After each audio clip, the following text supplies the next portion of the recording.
Got a new bow in the mail yesterday. It's the new Prime Form, super unique bow. This video isn't about this bow. I'm going to make a couple videos about this bow, me setting it up and how I'm going to set it up this year, and kind of how unique and different that bow is compared to everything else on the market right now. I want to talk to you guys about the greatest bow ever made. At least in my mind, it's the greatest bow ever made. Back in I don't know, probably 2004, 2005-ish. I was a young lad back then. I was probably an 8th grader, middle school time frame, and not quite into high school. And I was obsessed with Realtree road trips with Michael Waddell. Something resonated with me on that show. I think it did for a lot of people. It became an extremely popular show. But that was the first time you kind of saw on TV this kind of, I don't know if you want to call it real world, but like the whole process of hunting. You saw travel into the hunting places. You saw him in a hunting camp with guys. You saw after the hunt eating dinner. It's kind of the whole process of what hunting was kind of about. And I love that. That's all kind of, I resonated more with that than with the monster buck stuff where you just saw 30 big giant bucks on video getting shot, and that was the end of the story, right?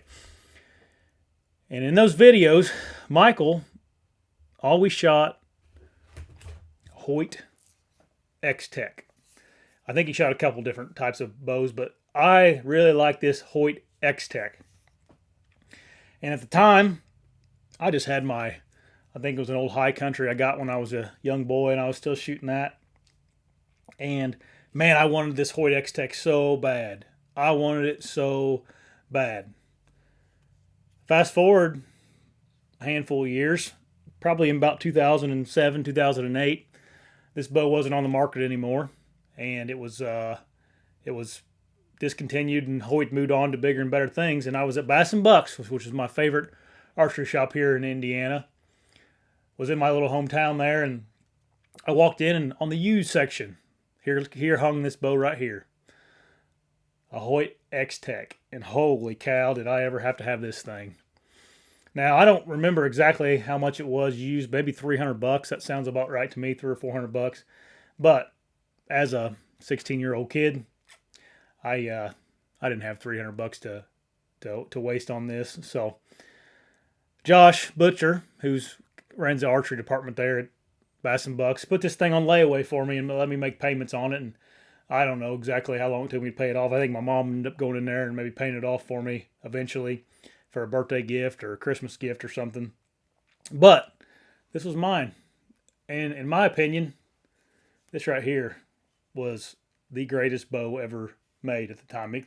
This thing you could have gave me a brick of gold, and I'd rather have had this bow right here.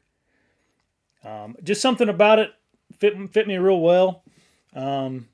Obviously, I wanted it originally because Michael Waddell had it, but the grip was just perfect for my hand. I still prefer this type of grip. You don't. A lot of the bow companies have went to a more squared off type grip, and the feel of these Hoyt risers were just something different to me.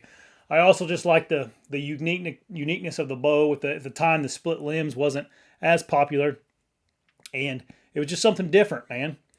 I had a Muzzy Zero Effect rest on this thing at one point in time. I took it off or it broke or something. I don't know what happened to it. It's long gone now, but I shot many a deer with this thing, and I used it for a number of years after that until I finally upgraded again whenever I started making my own money. But in my opinion, in my circumstances, this right here, the Hoyt Xtec, you couldn't beat this bow. You probably still can't, man. I'd like to get it all fixed up and set up. It needs a new string and a whole bunch of other stuff probably. Maybe use it one year for a little bit. Just thought I'd get on here and tell you guys a story about my favorite bow and why it was my favorite bow. I remember when I was, I don't know, probably 17 the next year, I shot a nice 8-pointer with it at way too far. I shouldn't have been taking the shot, but I shot it at 47 yards with this thing and smoked it. I don't recommend doing that, but God must have been with me there and guided that arrow right through that deer's lungs. But yeah, let me know in the comments, what's your guys' favorite bow of all times? Now my prime bows, don't get me wrong, they're 10 times better than this thing. And I love these bows. They're my new favorite. But as far as in my life and what bow meant the most to me, it was this Xtec right here. Leave a comment section. Leave a comment on what you think about this video and what your favorite bow was. And then hit that subscribe button for me right there. Or watch another video right there.